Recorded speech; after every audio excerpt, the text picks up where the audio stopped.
Hello everybody and welcome to Storm Raids, and today I'm going to be talking about vampire books that have come out this year.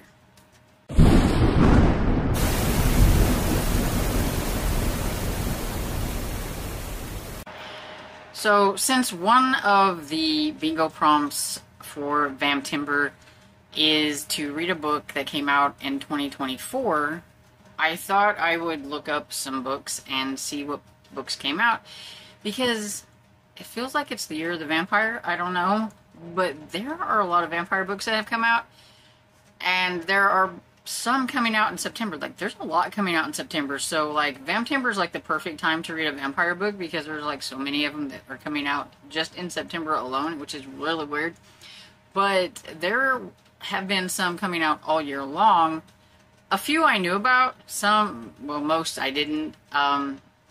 My friend Barb did give me quite a few of these, because like she's already got these things probably already marked for when they're coming out and everything, because she is the vampire lady. She was the one that wanted to read the vampire books.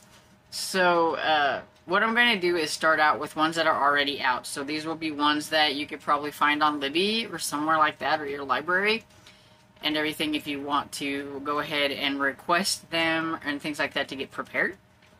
And then towards the end, I will have one that comes out this month, at the end of the month, and then the rest will be like for September.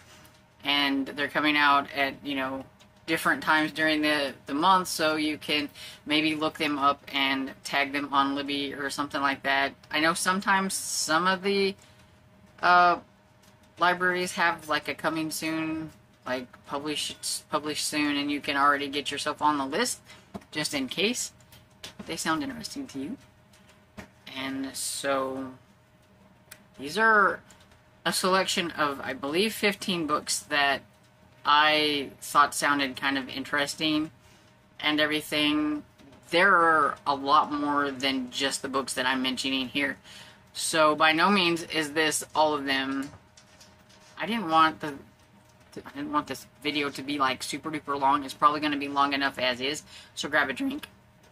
But I'm going to try to go through these as quickly as possible and kind of summarize them or whatever. If they sound interesting, you can always go and look them up in more detail later. But I just wanted to give you a list in case you were thinking, well, I don't know any books that come out in 2024. So here we go.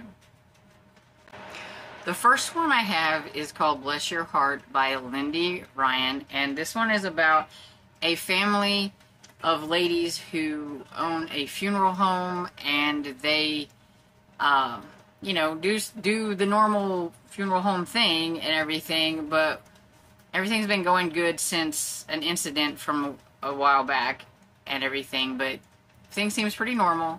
And then Mina, the town gossip, is brought in for just your regular routine burial, but she rises from the dead. And they realize that the Strigoi are back. They have to investigate and figure out, well, how did the Strigoi come back? That is like a form of vampire, I guess. And they're going to have to take up their blades and do all this, because it must be a family thing that they have fought vampires in the past, but everything was good, but now they got to do it again. They're going to make the town safe. And it has a little bit of southern charm to it, and it sounds fun, and so that's why this one's on the list. It's also could be on my list, because my friend really liked this one. I think she gave it 5 stars. She said it was really fun, and it sounds like really fun. The next one's called The Vampire's Bargain by Jasmine Walt, and this one is about a lady who is a really powerful witch, and she fights against the vicious vampires and things like that. And one day she is betrayed by her lover, and he puts her in a magical prison so that he can take all her power. It's been 50 years, and she is let out of this prison, but not by a witch, by a vampire. The vampire wants to make a bargain with her that he will help her take back her coven and take her revenge on what happened to her in the past if she will kill the vampire lord or king Vampire King, I think it is, and everything. And so it is a fantasy romance of type. You know, I don't know if you call it a romantasy or a fantasy romance. I have realized that lately, like somebody said, I think there's a difference between the two. I don't have a clue. But anyway, it sounds like it could be interesting anyway. The next one I have is called A Tempest at Tea by, I'm not going to be able to pronounce this name, so bear with me. Hafsa Faisal? I'm not really sure. Anyway, it is about a young woman who is a criminal mastermind and a collector of secrets, and she owns her prestigious tea room that by night turns into a illegal blood house. And so this kind of reminds me like that it's set in like maybe the Roaring 20s or something like that, because you've got the illegal blood house instead of the alcohol. And anyway, she caters to the vampires that are feared by society, but when her establishment is threatened and she has to strike up an unlikely deal with somebody, she can't do it on her own. She needs some help, so she has a ragtag group of misfits that are supposed to be helping her with this, and they're going to try to take down the vampire society.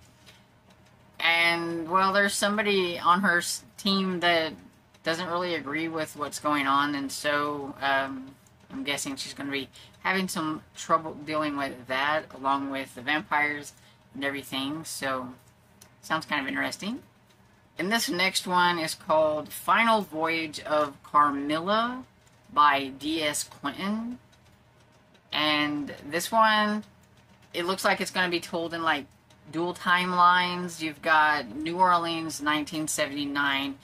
12-year-old Lucy is grieving over her mother who has passed. Her grandmother is also grieving because she's going to have to pass down to her this secret burden, like family legacy thing. And then you have another girl in France in 1780, Zoe, who boards a ship bound for the New World, and she's not the only one looking for something new. There is something on that boat as well. And it says 2 girls, centuries apart, but they are linked by an ancient evil, and New Orleans will never be the same again. So, it sounds kind of interesting. I'm a little curious. All of these books that I've mentioned here, they all sound kind of interesting. Whether I like them or not, I don't know. But they do sound really interesting. I'm not as big on vampires as my friend is, but I do enjoy a good vampire book every now and then. This next one is by an author that I think quite a few people probably know about, and this is The Gathering by C.J. Tudor. I have tried a book by this author before, but I wasn't a fan, but I don't know. Maybe this vampire one will get me to try her again. I don't know. This one is more of a detective novel, and in this small town in Alaska, a boy is found with his throat ripped out and all his blood drained from his body. And so the inhabitants of Dark Heart haven't seen a killing like this in 25 years. But they know who is responsible. It's a member of the vampire colony. The colony of vampires live in an old mining settlement deep in the woods. Detective Barbara Atkins, a specialist in vampire killings, is called in to officially determine if this is actually a colony killing. And she's not really sure if it is or not. And so she enlists the help of former sheriff Jensen Tucker, whose investigations into previous murders almost cost him his life. And since then, he's become a recluse. But the thing is he knows the colony better than anybody else. And so the pair are going to have to kind of dive into the history and everything and look and see and make sure that it really is a colony killing, or if somebody was trying to make it look like that, I guess. And it sounds like it could be interesting. And this next one is called Bleeding Heart by Connor Metz, and it looks like it's probably just like maybe a straight up horror fiction, but there's a sentence at the end that made me really think that this could be kind of interesting. But it's, they're at the San Diego Comic-Con, and Chris Hart wants nothing more than to meet his favorite actress, Maria LeBeau, but somebody else wants her dead. So when Chris manages to stop the attack, Marie decides to hire him as like her bodyguard, and she may have ulterior motives for wanting him to help, and he may learn that she's not really the person he thought she was, and everything. So this says Bleeding Heart is a biting look at Hollywood that combines the quirkiness of Grady Hendrix with the hard-boiled pulp of Mickey Spillane, and that's what has me kind of curious about this one. And I couldn't go without having a middle grade book in this, so I have A Bite Above the Rest by Christine Vignig, probably butchered the last name, as always. And this one is about a boy who cannot stand Halloween, and he ends up, his family moves him, his mother moves them to a place where all they do is celebrate Halloween all year long. And the kids wear costumes every day. I mean, just everything is based on Halloween. So much that the mayor even has their times that you can go see the mayors from like sunup to sundown, or no, sundown to sunup and everything. But maybe it's because there's some weird things going on in the town. Could the mayor really be a vampire? Could his teacher really be a werewolf? Nobody else seems to think these things are strange, so he may be the only one, well, along with a new misfit friend that he has found, that it's kind of along the lines of him, may have to be the only ones that can save the town. And I don't know, it sounds fun, based around Halloween. So if you don't get to this one in September, it sounds like it'll be a good one for October. This next one is called The Madness by Don Kurtigit. Yeah. Anyway, this one is a retelling of kind of like Dracula, I'm guessing, because it says, with an unexpected email from her friend Lucy, Mina's careful, curated life is turned upside down. She leaves behind her psychiatric practice in London and goes to Wales to check on her friend, and she discovers that the symptoms that her friend has the same, it mirrors the same things as a mysterious patient with amnesia 100 miles away. With nothing but an untreatable sickness connecting the two women, and with Lucy's life on the line, Mia finds herself questioning and being drawn even deeper into a web of secrets, missing girls, and the powerful, nameless force at its center, one that has been haunting her for years. And this one comes out August 27th, so it's almost out, but not quite. So the next one I have is American Ghoul by Michelle McGill Vargas. So in this one we have Lavinia, who is a recently freed slave, and she meets Simone, a recently undead vampire, on a plantation in post-Civil War Georgia. And there's nothing, with nothing remaining for each woman in the South, the two form a fast friendship and they head north. However, Lavinia quickly learns that teaming up with this white woman may be more than she bargained for. Simone is reckless and impulsive, and she is a new vampire, so I'm guessing, you know. And so some bad things are going to be happening, and Lavinia is not really quite sure that this is like the thing that she wants to be like connected with or whatever, and she starts to wonder if she's truly free or if she just merely exchanged one enslavement for another. And as bodies pile up in a small town in Indiana, you know, she's gonna have to make a decision on, you know, her and this lady's, like, I guess, friendship or whatever it is, because, you know, sometimes you can only stretch a relationship so far. And this one looks like straight up horror vampire fiction and everything. So, you know, if you like that kind of thing, I'm not quite sure it's my kind of thing, but I thought others might think it sounds pretty interesting. Then we have Immortal Dark by Tigas Girma? Yeah. That's how it's going to be. Anyway, this one is a dangerously romantic, dark academia fantasy where a lost heiress must infiltrate an arcane society and live with the vampire she suspects killed her family and kidnapped her sister. So, if that sounds like something you like, I know that dark academia is like a really big thing now, and you might enjoy this one. And So Thirsty by Rachel Harrison is one that I've heard about, and I've heard about this author a lot, and I want to try this author, but I never have. And I don't know if this vampire one would be the one to start with, but Sloane Parker's dreading her birthday. She doesn't need a reminder that she is getting older.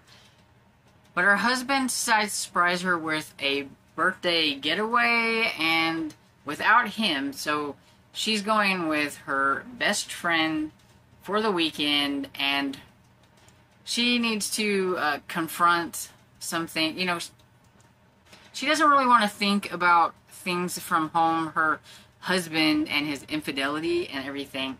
And her friend Naomi has like a completely different thing that, you know, was going to happen here. She has invited a group of mysterious strangers that turns out to be a pretty horrifying turn of events with these. So, maybe next time just don't invite strangers. But yeah, so friends are forced to come to terms with the pretty eternal consequences in this bloody, seductive novel about how it's never too late to find satisfaction, even though it might taste different than expected. That could be somebody's cup of tea. I'm not sure if it's mine. I don't know. But I have heard a lot of good things about this author. The next one's called The Vampires of King Street by Asha Grayling. Again, I'm sorry if I pronounced the names wrong. And so this one is about, I don't know, a kind of alternate history of sorts, where if you have a vampire, it's like the upper class thing to do. Besides a status symbol, they make really good butlers and housekeepers. The only thing is that they require in return is a drop or two of your blood and everything, and a casket to let them sleep in. And they are only tolerated by society as long as they follow a strict set of rules. Vampires are seen as less than, and as a daughter of an immigrant, Redhika, I'm probably butchering, knows firsthand how that feels. Accused of murder, her undead client, Mr. Evelyn Moore, knows that the cards are stacked against him. So with the help of a journalist friend and a detective inspector, Miss Dingra sets out to prove her client's innocent and win his freedom. Failure means that Mr. Moore is going to die, and that her successful law firm will fail. And she's also, you know, thinks of Mr. Moore as a friend, and so she doesn't want to lose him as a friend and everything. So it's kind of a paranormal mystery fantasy set in a bit of a historical setting, and it sounds kind of interesting. I have two more, and I've failed to tell you when these come out because we are in the September one, so hopefully I will remember to like at least put the date down here so that you will know. But this next one is by the author of My Roommate is a Vampire, and it's called My Vampire Plus One by Jenna Levine. Or Levine? Not sure exactly how you say that. But anyway, it's about a lady who is tired of her family asking about her non-existent love life, so she decides to find somebody that will play at being her plus one when she has to go see her family. And so she has this chance encounter with Reginald, who she decides is the perfect person for this. He's a bit strange, but that's fine. Maybe that will keep her parents from asking too many questions. And Reggie is a century-old vampire who thinks posing as her +1 sounds like a fun thing and everything. And of course, it will also keep the illusion of him being a human and not a vampire. But the more they are together, I'm going to guess that they find out they actually like each other because it's romance. So it sounds like it could be fun. And then the last one I have is called Devils Kill Devil by Johnny Compton. This is the author of a pretty popular book called The Spite House. And so I'm sure people have already heard of this one, but it says that Satara's been watched over by a guardian angel her entire life. She calls him Angelo and keeps him a secret. But secrets can't stay buried forever. When Angelo murders someone she loves, Sarita begins to see what's really been lurking in the shadows surrounding her, and she will have to embrace the evil within if she hopes to make it out alive. And that's the only information I have on that one. It says it's Southern Gothic horror. And so if you liked the author's other book, you might enjoy this one. And so those are all the books that I have accumulated that come out in 2024, in case you were wondering, what should I read for that prompt? And so I hope this has helped you out a little bit. And if you have lasted this long, don't forget to give me a vampire emoji so that I know you've been here. And if you have another vampire book that came out in 2024 that you were interested in or that you have read and you know is good, please leave it down in the comments for anybody else who's looking for another vampire book. I know there are a lot of them, and this is just kind of the tip of the iceberg, I think. So I hope you enjoyed this video, and if you did, don't forget to like, subscribe, and I'll see you all in the next video. Bye!